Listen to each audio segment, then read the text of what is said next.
Himachal Pradesh football association पर Himachal Pradesh football welfare association ने गंभीर आरोप लगाए हैं और कई सवाल उठाए हैं। ऊना में पत्रकारों को संबोधित करते हुए प्रदेश फुटबॉल वेलफेयर एसोसिएशन के प्रदेश संयोजक तपेश थापा ने कहा कि फुटबॉल संघ के कामकाज में जवाबदेही और पारदर्शिता का अभाव है।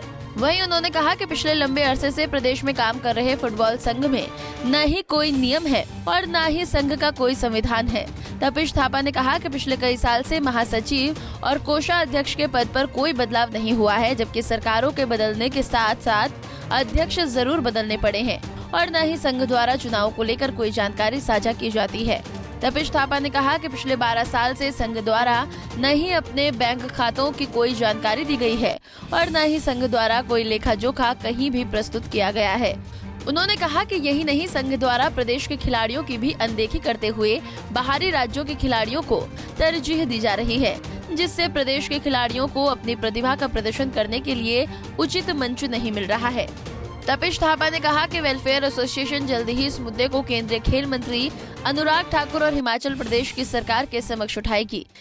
हमारा किसी के ऊपर व्यक्तिगत आरोप नहीं है, हम केवल व्यवस्था की ये बात कर रहे हैं। हमारा कोई सत्ता परिवर्तन करने का ऐसा कोई मूड नहीं है। हम चाह रहे हैं कि व्यवस्था ठीक ढंग से होनी चाहिए और जो भी फंडिंग हो रही है या कुछ भी हो रहा है वो बच्चों तक सही पहुंचना चाहिए। और हिमाचल प्रदेश फुटबॉल एसोसिएशन संघ को हम कहना चाह रहे हैं कि बच्चों के भलाई के लिए, उनके डेवलपमेंट के लिए आगे जो है कार्य किया जाए और यहाँ पर जो है वो कहीं ना कहीं अकाउंटेबिलिटी और ट्रांसपेरेंसी जो है वो सुनिश्चित की जाए, क्योंकि देखने में आया है किसी भी प्रकार के नियम उपनियम यहाँ पर जो है वो नहीं है, ना ही कहीं पर कॉन्स्टिट्यूशन मिलता है। कई सालों से यहाँ पर जो है वो इलेक्शन नहीं हो रहे, ना ही कोई नोटिफिकेशन है।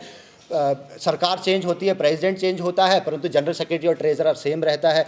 और ज़्यादा से ज़्यादा जो है देखने में आया है कि पिछले कई सालों से राष्ट्रीय खेलों में जो है वो जब हिमाचल के प्रतिनिधित्व की बात आती है तो बाहरी राज्यों के खिलाड़ियों को जो है वो प्राथमिकता दी जा रही है। तो हम चाहते हैं कि इस प्रकार के प्रैक्टिसेस को जो है वो ख़त्म किया जाए।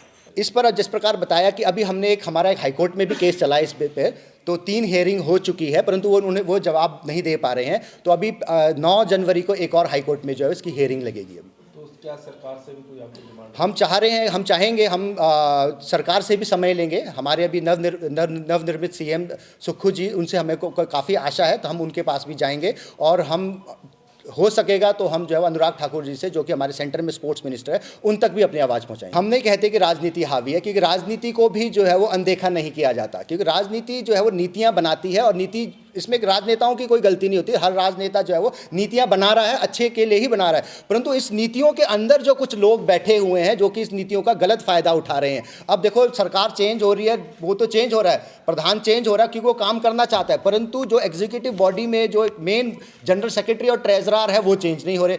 अगर वो चेंज नहीं हो रहे, परंतु एग्जीक्यूटिव बॉडी भी कहीं पर नहीं दिख रही है, ना ही डिस्ट्रिक्ट एसोसिएशन को कहीं पर जो है वो कॉन्फिडेंस में लिया जा रहा है। पंजाब केसरी टीवी के लिए ऊना से अमित शर्मा की रिपोर्ट।